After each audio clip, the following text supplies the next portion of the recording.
Hey guys, Barry Maglity, CEO and founder of the Game Changers and your host at the Comeback Game podcast. Today, back with another episode. And today I'm joined by Keith Millar, who's an associate and one of our leading coaches here at the Game Changers. Keith, how you doing today, mate? Barry, I am fantastic, but I'm sure I'm going to get better. So feeling good, and I'm honoured to be on your podcast. I'm a frequent listener to the Comeback Game. So it's all my Christmases have come at once. And look, mine too, because I'm sure that you have a comeback game story. Everyone's got a comeback game story. So before we kind of dive into yourself and what you've been through in life to be where you are now, just for the guys that are watching or listening to this today, just share a little bit about who you are and what it is that you do. Okay, who am I? Who is Keith Millar? That's an interesting question. I would say I'm an ordinary guy trying to find the reason for life, but surrounded by extraordinary people. And I think that those influences that I've been able to be engaged with and be exposed to has helped my journey. But I'm like everyone else. I'm trying to work through life with the minimum amount of hassle and buffering for the most for the happiness. I think everyone is after happiness. I'm after being happier, and a lot of things make me happy, starting with my grandchildren, who I just absolutely adore. So I started my career as a secondary school teacher in accounting and commercial law and economics and typing. If you saw my typing, you'd worry about my accounting, commercial law and economics. I don't think it's got any better. I went from there because I just, that was good starting. I really enjoyed that. It was Flemington High School. It was a relatively new school. And then decided that really teaching, as much as I loved it, I wanted to get out in this industry, went overseas, worked as a financial accountant overseas, came back and got into marketing of travel, which was interesting. Then I got into public relations, started two companies, one in public relations, one in training. And in the last 25 years, I've been in training, facilitating, coaching, specifically business to business in leadership and management and selling. So that's my professional history. I've been very fortunate to arrive at the spot I'm at now. It's almost closing the loop, where I'm coaching people. And when I think about, I started as a teacher, which is interesting that I actually come back to coaching and teaching, but seeing or helping people get clarity in what they want, because many people don't know what they want, or they can't get the clarity and the focus, and seeing them just their eyes light up and then they take off like a rocket and they're away. And that's the satisfaction I get. Yeah. And now you're working with business owners that are currently turning over multiple millions, and you help them to get to multiple more millions through obviously the training and education that you're able to offer them, which we'll jump into in a second. Yep. Everyone's got a comeback game, and before we dive into yours, like I'm kind of curious, like who have been, you've been around the block a few times, right? And you've obviously seen a lot of stuff. Yep. Probably made a lot of mistakes, made a lot of successes, and probably made even more mistakes. Yep. Who do you think have been the five greatest influences you've had over your life to date? Yeah, that's firstly I chose my parents very well. My mother and father were fantastic. My father always had three jobs on the go, and I don't know where he slept, but he decided after traveling around Australia quite a bit, and I went from school to school, seemed to arrive at a new school.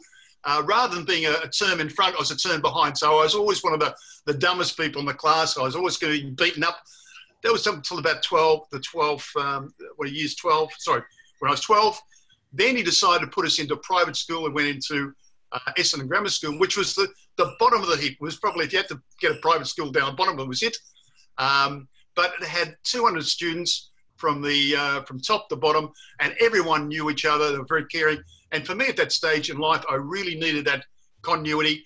I don't know how he paid for it, but he did, working those jobs. So my mother and father. Second was Paul Meyer, who I never met, but came up with a learning system that I think you know about: leadership, management, international success, motivation. And he was very much about repetition of the message, setting goals, etc. And I've always been a personal development junkie. And I've always set goals, and I've always done to-do lists. And it was interesting because I was listening to Taki Moore, on your podcast the other day, and I really, he is one of my heroes. And one day I'll meet him and even do one of his classes. But he said, I don't set goals, and it just blew me away. But in a sense, when I looked at it, I think he actually does, but he's not. Funnily enough, doesn't realise he's actually setting those goals. But Paul J. Meyer really led that personal development, business development training in the 60s and 70s. A man called Tony Bongiorno, Bongi is the most incredible guy. His family is one of the richest in Australia, Italian richest families. And Bongi is by nature an accountant, but he's just so out there. He's always got the first of everything. And he had a great influence on me in life. One was I was in a role as a sales manager for a radio station.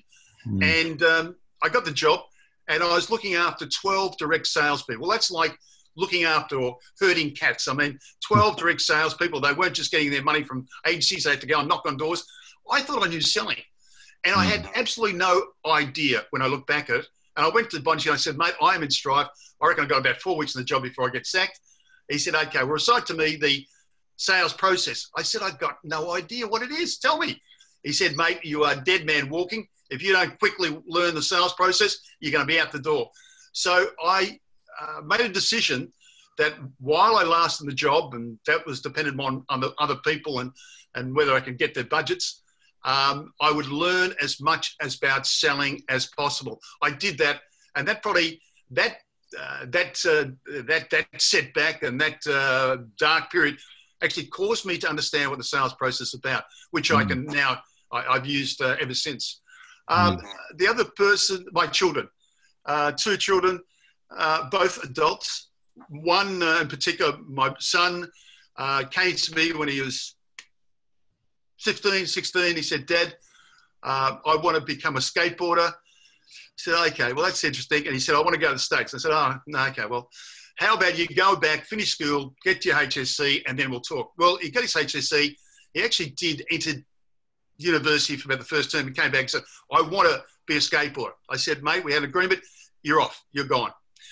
Well, he actually achieved his ultimate, which was to both skate with his hero, a guy called Tony Hawk, and also he himself became a world champion, #1 in the world, and which totally blew me away. Not that he couldn't do it, but I sat him down once and I said, look, I've got to congratulate you. You've really worked hard at this. You've been very focused. Do you know if we had to line up the 7 billion people on a planet who could skateboard, you would be at the top of the queue. And that, to be the #1 out of 7 billion people was not bad. So they are my influences, and have given me. I take each day.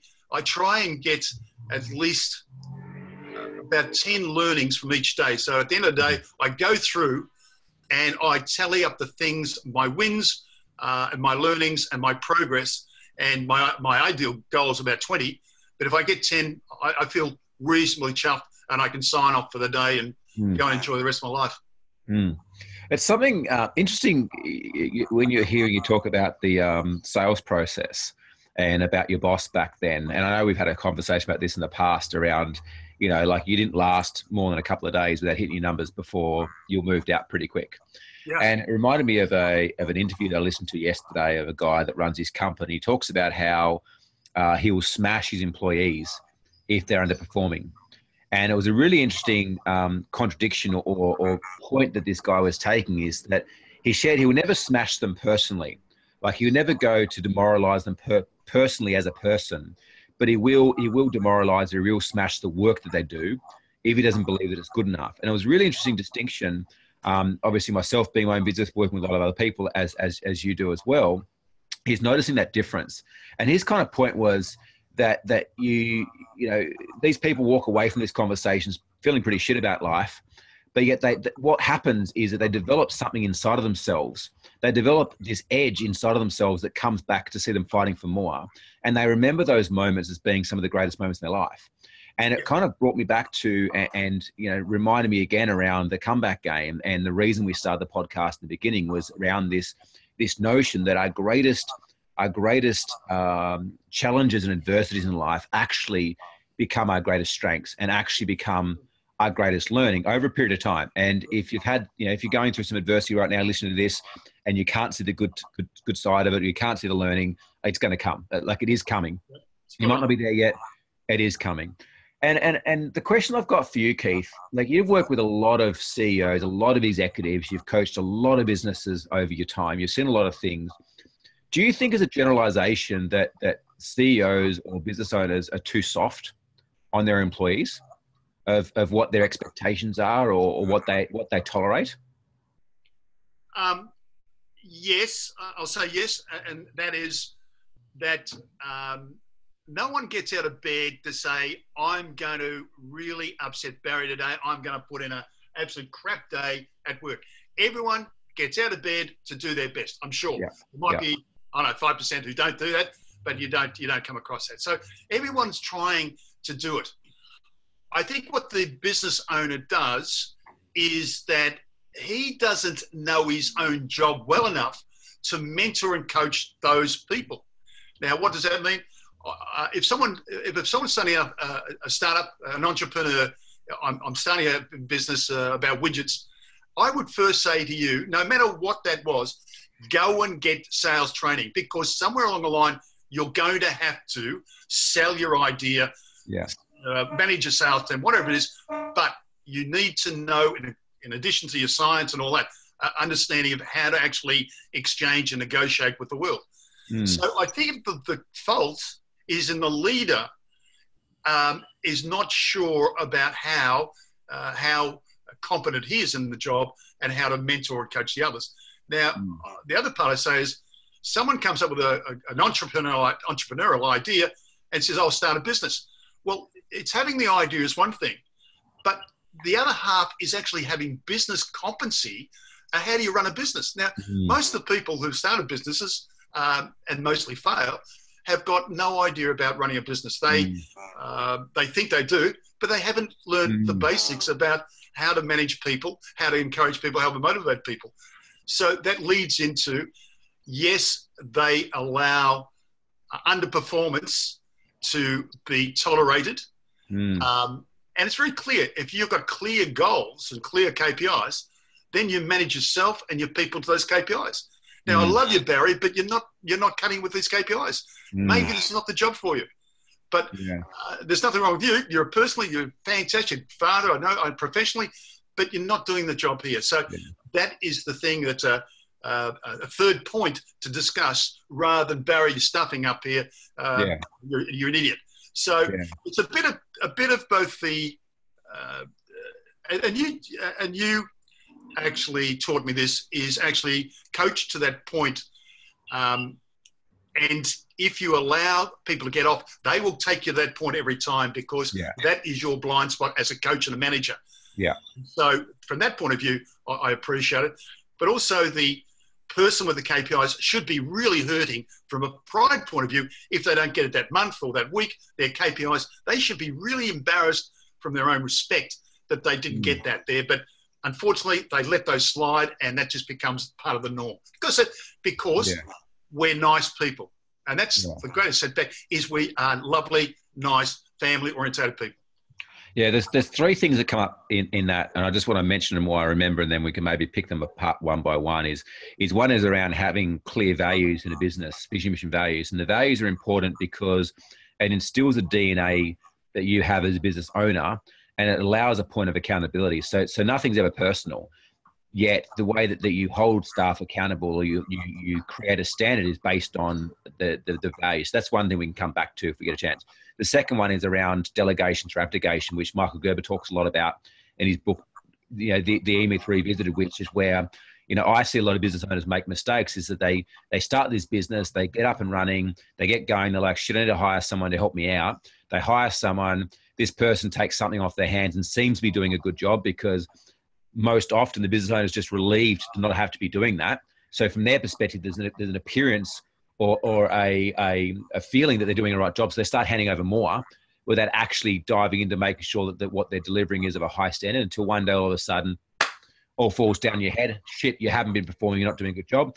And the third part, this is what I want to dive into first, because it's something I was lying, I was on bed last night or this morning, and I was really giving some deep thought to, like, why more business owners, or why business owners are so resistant to getting coaching, why business owners are so resistant to getting help. And this is something that I'm constantly just flabbergasted by, like constantly, like obviously running a coaching organization, seeing what it does for the clients that work with us and stay with us, like seeing the results they get, seeing the stress that gets reduced and the joy and the fulfillment that comes back, the money that they make, the freedom they have, all these amazing things, right, for an investment of their time and money.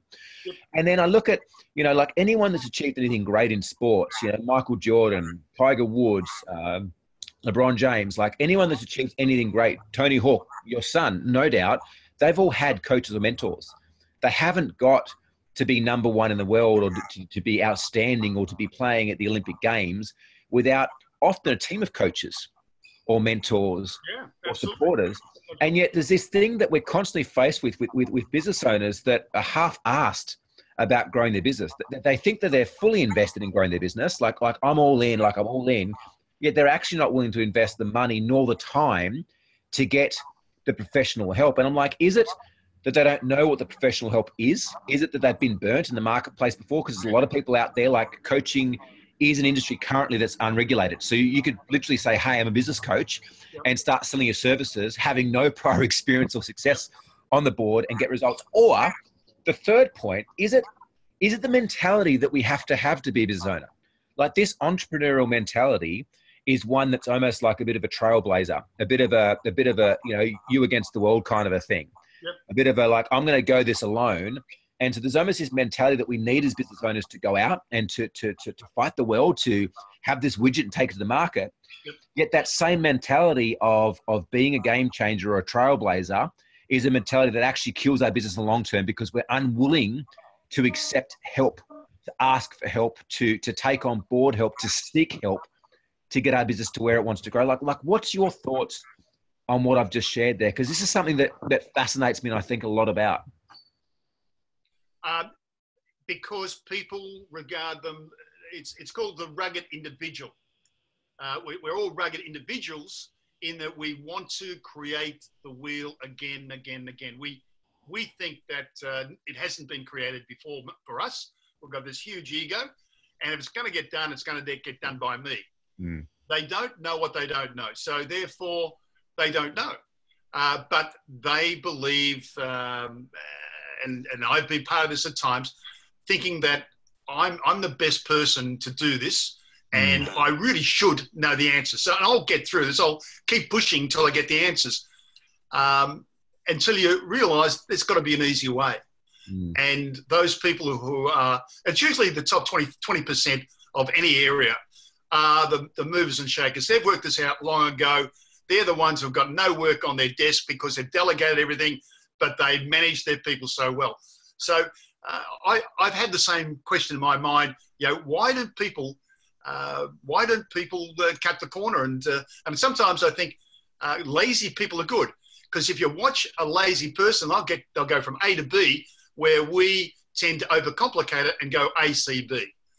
So I think it's got a lot to do with ego. It's got a lot to do with our mindset.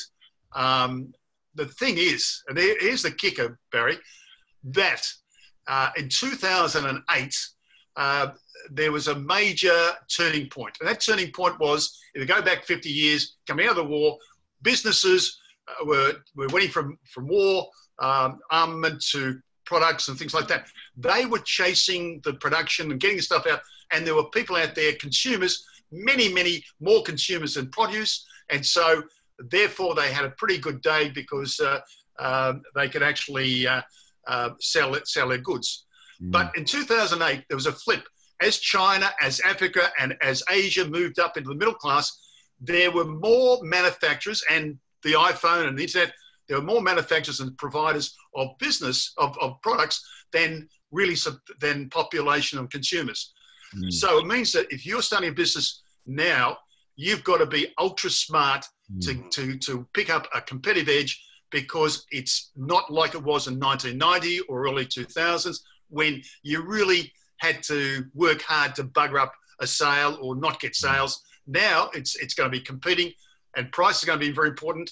And I love the article that you wrote on strategy. It's going to be all about getting the nous, getting the grey matter working, and working out what is your uniqueness, what is your strategy, because you cannot survive without that combination these days. And that's the turning point. I don't know whether that answered the question. But No. It's great. Your post a bit of a leg up, because I thought there was an excellent post, and I think it had a lot of importance attached to it. Yeah, if you want to check out that post, thegamechangers.com.au, check out the blog section. There's an article there right around strategy. Interesting thing, Keith. Like, this is a great conversation. I hope the guys watching, listening are feeling the same, because I feel this is a conversation that's not really spoken about outside of our own heads, or maybe our own meetings. And we haven't had a conversation like this before. It's just been something that's been really on my mind lately, because we are living in such a world of contradiction right now. Like, there has never been a more difficult time to succeed in business, right? Because of how much competition there is from international organizations and manufacturers, because of, how anyone can go and become an online entrepreneur like overnight. They get a ClickFunnels account, they register for Facebook ads, and all of a sudden they're selling shit online, right? Equally too, there has never been an easier time to succeed in business, because we have the ability to reach millions of people around the world through Instagram, through Facebook, through Snapchat, through Google, through all these different platforms to sell and position our product. And there is such a contradiction. And, you mark my words, the Facebooks, the Ubers, the Airbnbs, the Apples, they've all got coaches. They've all got executive coaches, strategic coaches, personal mindset coaches. Like, they are not succeeding on their own, nor is anyone else that's in the Olympic Games or at an elite level sport. And this is what just boggles me, is that, we're on a mission to move that number up, because the reality is 4% of businesses that start, like 4 out of 100 businesses make it. Like, that number is staggering. And that's 96 out of 100 people that are experiencing massive financial difficulty, a lot of times relationship breakups because of the sheer emotion, the pain, the struggle, and everything else. Like depression, like, you name the illnesses and everything else that are categorized in that 96% of people. Yeah.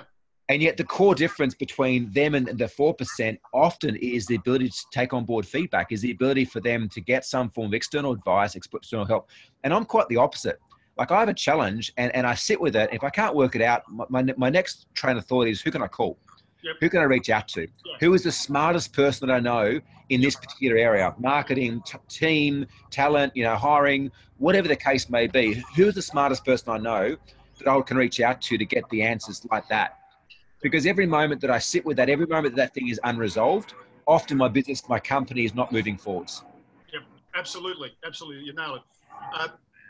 And just to add to that, and I know you're a big one for Anthony Robbins, and I'll just mention, one of our joint influences, you could say, is Vern Harnish, who wrote that great book, Scaling Up. Yeah. And he started a group called Gazelles with certification, which I'm one of 200 in the world certified. Yeah. And Vern has been working in the entrepreneurial space all his life. He's probably about 55 now. He started a group called the Birthing of Giants in Silicon Valley. So he's knocked around Steve Jobs and all of the big names when they were just starting off. So he is regarded in that mid-market growth area, entrepreneur areas, as the guru. Now, Vern has got a very healthy ego, let's say. He's a very confident sort of guy, speaks so well, does great keynotes. He mentioned, I think in one of the webinars I was watching last week, I know he had a challenging year last year, and he went off to a Tony Robbins boot camp. Now, for him to admit that and say, I needed to get back and get some time just to reconnect with things. And he gave credit to Tony Robbins by mentioning. So he was humble enough to say, I don't know it all. And he went off. Now, that shows that even as competent as leader as he is, that he realised he doesn't have the information and went and got it. Mm. Mm. And that's the thing, is that it doesn't have to cost a lot of money. Like, a lot of stuff is available for free through YouTube and online. Yep. The only preface that I'd say around that, though, is be careful of who you allow to influence you. Yeah. Because we are always being influenced, and it's very easy to, when we start to research things, get conflicting information. And that's when it does get complicated, because this person says, oh, hey, you need to run a content marketing strategy. This person's like, oh, hey, you need to build funnels. This person's like, oh, hey, go and do keynotes. And you're like, oh my God, I need to do all these things all at once, right? When it's just you, and you've literally got to earn 100 grand a year to pay your bills. Yep. So that's the only thing I'd say, is that the information is really readily available. It doesn't have to cost a lot of money. Just be clear on who you're allowing to influence you. And I think the most important thing is to act on it. Like, if you're going to go and listen to something or learn something, take the action to implement it and see it through, as opposed to, oh, hey, I need more information before I get moving. Because I think I see a lot of people get stuck in this phase where they need to feel that they've got a million bits of information around the one particular thing before they move forwards. Yep. And, I have a saying, which is progress over perfection. Is as long as you're taking a step forward, you'll get to where you want to go. You'll get to the door. You'll get to living the life that you desire. As long as you can look back every day, every week, and say, yes, I've moved forwards. Yet that trying to get things perfect prevents us often from moving forwards. Absolutely. And I'll just add that maybe in the past, when we've had a business plan to write or a problem to solve, and we sit down maybe in a coffee shop or somewhere, and we try and nut this plan out, or the strategy or whatever it is, and it doesn't come. And they've taken an MRI of a brain of a person, a live person, having a battle, challenging, coming up with a solution for a problem. And the amount of electricity activity in their brain was a flicker. It was just ticking over. They took the same brain, the same person, being alive, and they did an MRI where this person was having a conversation with several people, and it went off like a 4th of July. The chemical reactions, the things, the flashes in the brain. So it shows that if you have got a challenge, a problem, something that you've got to come up with, you're not going to do it by yourself. That's always going to be, I'll do it tomorrow, or I'll do it this afternoon, which is tomorrow anyway. However, if you sit down and talk to someone, even if you're listening to your own words, you actually progress the issue. And this is where a coach comes in, or a mentor, or an accountability buddy. The important thing is to actually talk it through. And picking up on something you said earlier, it used to be, what do I know now? What do I know? It's now, who do I know? And that's the people who get to that faster is the person who's got the competitive advantage in their business, in their role, and that's a personal go ahead. And I think what you shared there too also works when we're looking at growing and scaling a company, and when we look at leverage, is that we can be the what star, what needs to be done, or we can be the hoot star. Who do I need? Who do I need on my team, or who do I need to make a connection with? They can execute on this for me. They can execute on this for me. They can do this for me. And that's how we start to leverage those relationships. And I suppose that ties into the second point I touched upon before around, Michael Gerber talking about the difference between like effective delegation or delegating through abdication. I see so many people that start to scale and grow a business, and they start hiring staff left, right, and center, and start delegating, yet the delegation's through abdication. They haven't got any systems or processes in place, any onboarding of staff. They bring this person on, and then a year later or 6 months later, whatever the case may be, there's massive issues because this person's been seemingly doing all of this stuff to only find out that it hasn't been done properly. Because often in business, when we make a mistake or something happens, it doesn't necessarily show up straight away. It can show up weeks or months later. And then once again, it's not like we can fix it instantly. Sometimes it takes days, weeks, or months to see things fixed. What's your advice to someone who's in a business right now, who's scaling, who's growing, they've got plenty going on, they're hiring staff, and they're kind of feeling things are getting out of control? Like, how can they effectively delegate, or how can they effectively build a high performing business? Okay. Some key words here, and that's responsibility, accountability, and authority. Now, often those words are interchanged, but they do actually have a specific role in management, in a person delegating. We are responsible for the success of the game changers jointly as a team. Your team, of which I'm part of, we are responsible. But there is only one person accountable. Only one person accountable. Now, that may well be your results to your board of directors. You're accountable to them for results. I am accountable for my area, but we're not all responsible for that. There is a person and a role. Yeah. It's like when the Essendon drug thing broke, and the CEO came and said, look, we are all responsible for where we are today. Well, that was a problem. Everyone felt responsible, but it falls through the cracks. There was no one person accountable, whether it be the Dr. Reed or whether it be James Hurd or the team captain. If you nail one person, say that is your accountability, make sure that when that starts to go off the boil or something wrong, then you seek to fix it or you actually ask for help. With regard to business, your CFO is accountable for the financials that he should or she should be getting out once a month, if that's the rhythm that you expect. But they're not accountable for the performance. They're accountable for getting the correct figures to you, the CEO, to then take action.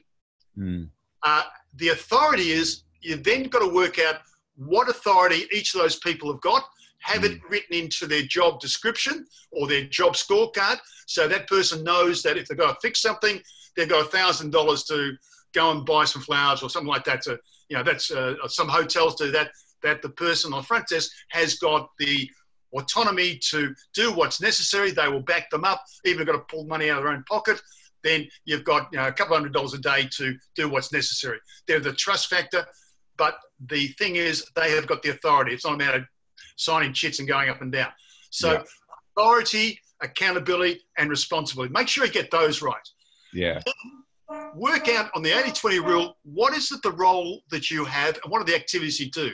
So you list those down for a week, and the game changer has got a system for this. You write those down, or a person writes them down.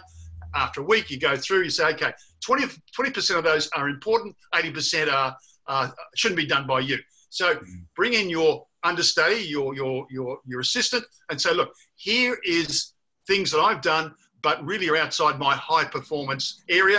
These are now in your area, and we trust you. That person feels really, really good because they're doing stuff they used to do. And then you manage them, micromanage them. Don't like the word, micromanage them for the first week, the first month, until you're quite confident and they've got the right training to then allow to go and do it and come back every quarter or every year. It doesn't matter. But you've got to stay in there rather than, as you say, abrogate their responsibility. And at the end of 6 months, that person was hopeless, and you get rid of them. You set them up for failure. Yeah. They didn't give any training, any encouragement, no review, etc. And this is where in the sales area, goals should be, new salespeople, goals should be set up on the Monday and reviewed on the Friday, or set up in the morning and reviewed at the end of the day. Now, how many managers do that? How many owners? They don't do it. They get busy. Oh, you've got your figures. No. Yeah. Help them clarity, what they need to do, the activity they need to do, and then on the Friday, how do we go there? Oh, we missed that. Okay, what are we going to do differently to change that? So they've got to stay in touch and engaged. Yeah. I don't know whether that answers the question, but yeah, it's quite clear. Responsibility, accountability, and authority. Authority is, what have they got the ability to make decisions on themselves?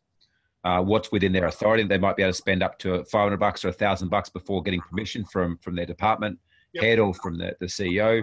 What are they accountable for? Typically ties back to, a core process that they're delivering or the KPIs. And then obviously responsibilities, they have a responsibility to show up to work on time, to, speak in a manner with their other teammates, et cetera, et cetera. Yeah, absolutely. Yeah. And can I just add something there? Because it leads into something that we can't cherry pick this. We've actually got to take it as a combo. Now, I am big on values. I know you're big on values. And we say, look, you've got to come up with a set of values. It's not the white bread values that are in a lobby area. It's what is legitimately, in your language, in the business that's made it so successful. Yeah. I've got to start thinking, why do we have to come up with these values? Because most of my life, my working life, there was no mention of values. And now suddenly the values. So while I was still preaching it, it was more do as I say, not I do. But then I know we're both learners at heart. In going and researching it, if you look back in 1904, a man called Frederick Taylor revealed at the Paris World Fair the science of management. So what we actually see today in most companies comes back to 1904. And it was very much a command and control hierarchy. So it was top-down, military, but it was don't do anything, come back to me and I'll make a decision and then I'll tell you what to do. That has actually gone on for 100 years, up until 2004, thereabouts. Because of the smartphone, because of the internet, and because that the things are moving so fast, we can no longer have a command and control. Yeah. If you want to read one great book, and if I can recommend a great book to anybody out there, and it's called Team of Teams. And it's written by, I saw this man talk in Atlanta about 3 years ago, General, four-star General Stanley McChrystal, who went into Iraq to command the best of the best. The Rangers, the SEALs were in a brigade of 4,400, and they were being beaten by Al-Qaeda. And here's the most powerful army that's ever been organised. It was being because it still had the old way of running, great processes, but very, very slow. So what he did, he reorganised his whole battalion of 4,400. He made it, break them up into little cells, so they were nimble, they were agile, and he put everyone being able to technology, the 4,000, on the general discussion once a day as to the next attacks and next actions. So everyone, the transparency, everyone in that 4,400 knew what was going on. So when you say to someone, look, we think you should have a huddle because your industry is moving so fast, you really need to know what's going on, and they do. Oh, no, but we've got 12 people, or we've got people in Perth or Adelaide. This guy did it in Iraq, fighting Al-Qaeda with 4,500 people, and turned around the battle. Otherwise, he would have been sacked. And so if you read the Team of Teams, it gives you where our structure of business needs to be, which means that agile, there's no hierarchy, there's no command and control. We have now got to have a set of behaviours. This is where values come in. The behaviours that we expect people to take on are the values. So that is why we've got a values, because it replaces command and control. Does that make sense? Yeah, totally. And that's often the case, is that people just aren't willing to set up that structure to spend the time having meetings or ensure that people are on the same page. Exactly. Yeah. All right, before we wrap up today, we've kind of done this a little bit backwards. I want to know your comeback game. Like, what was the biggest challenge or adversity that you had to overcome, Keith, in your life? Okay. That's you know what? It's a very painful area, and yet, but I went to school, and beside me was a guy who's a good mate, a guy called John Kirby. Now, John Kirby and I were about the same intellectually. I think there was 30 people in the class. He came in 14, and I came in 15, or I came in 15, he came in 16. So he was very clear and very much part of my peers. And we left, and his family and he actually personally bought the radio station that I was to work for, Triple M. So he was the chairman of the company. I was a lowly sales manager, and I cocked it up. I thought I knew selling. I knew how to manage people. After starting several businesses, I failed badly, to a point where, and I think probably bullying came in at that stage from of me and from other areas. I was humiliated in front of the whole company, and of course my good mate John would have found out about it. And the fact that I'd personally failed, not just professionally but also in my peer group, was very, very, very, very humbling. And that is when I went to, I mentioned before, went to Tony Bonci and said, what do I need to do? And he really said, get off your ass, learn the sales process. And so it was that pain of being torn down, not only in front of your work buddies, because no one really, it's like Tony Abbott being torn down as Prime Minister. No one really extends their hand and says, oh, bad luck. They really kick it on the way, all the way down, and you really feel it. So you can either do two things. You can stay down or you can get back up. Well, I had a young family at that stage. Poverty is also a wonderful motivation. It gets you going in the morning. And it was both desperation and the pride that I had that I wanted to show that I was better than that. So, so from that point of view, and I look, I'll open up here. I hit the bottle. I would just absolutely get plastered on a Friday, Saturday, and just write myself up because the stress was so bad. These days, I mean, I wasn't an alcoholic, but I used to give it a bit of a nudge. These days, I very rarely drink. I'll have a drink from time to time, but it was how do you manage those stresses? You've got nowhere to go. You feel you're hemmed in, and then you've got your family. You've got to pay for their expenses. So from that point of view, it's the hurt of failing can be really, really devastating. So you've got one or two things. You can either stay down or get back up. And if you've got pride in yourself, and which leads into a man I met, Ryan Holiday, who's a young guy who's absolutely brilliant. He wrote a book called about meditations, which are writings of the Marcus Aurelius, one of the 5 good emperors of Rome. And Marcus, between battles, would write these notes to himself. And Ryan collated these writings. And the one that I go to all the time, and I've written out here because I don't do it justice otherwise. And it is, our actions may be impeded, but there can be no impeding our intentions or our dispositions because we can accommodate and adapt.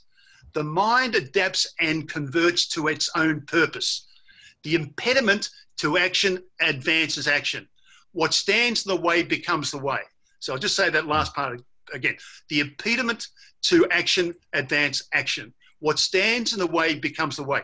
In other words, the obstacle that you are facing is a godsend because it is not an obstacle. It is actually a pathway to where you want to go. Keith, mate, nicely done. Way to wrap it up. The obstacle is the way. I get a job. Yeah, you get to keep your job. No, I'm not talking. I can talk about this all day, as we both. Yeah, the obstacles way. Like where we are most challenged in life, or where we're most uncomfortable, is an indication of where we need to face, where we need to shine the light. Into those areas of darkness, into those areas of pain, into those areas of challenge. Yeah, nicely said, Keith Millar. It's been an absolute pleasure to have you here today. So for the guys watching, listening, there's a couple of things. Obviously, if you want to get that article around strategy, thegamechangers.com.au/blog, I believe it is. You've also mentioned Vern Harnish's book, Scaling Up, is an absolutely fantastic book. And also you mentioned Team of Teams. Team of Teams book as well. So General Stanley McChrystal. Yeah. It's been an absolute pleasure, mate. Really appreciated your time. If you guys have enjoyed this episode, let us know. The amount of times I meet people at events and they're like, man, I love the podcast, been listening to it.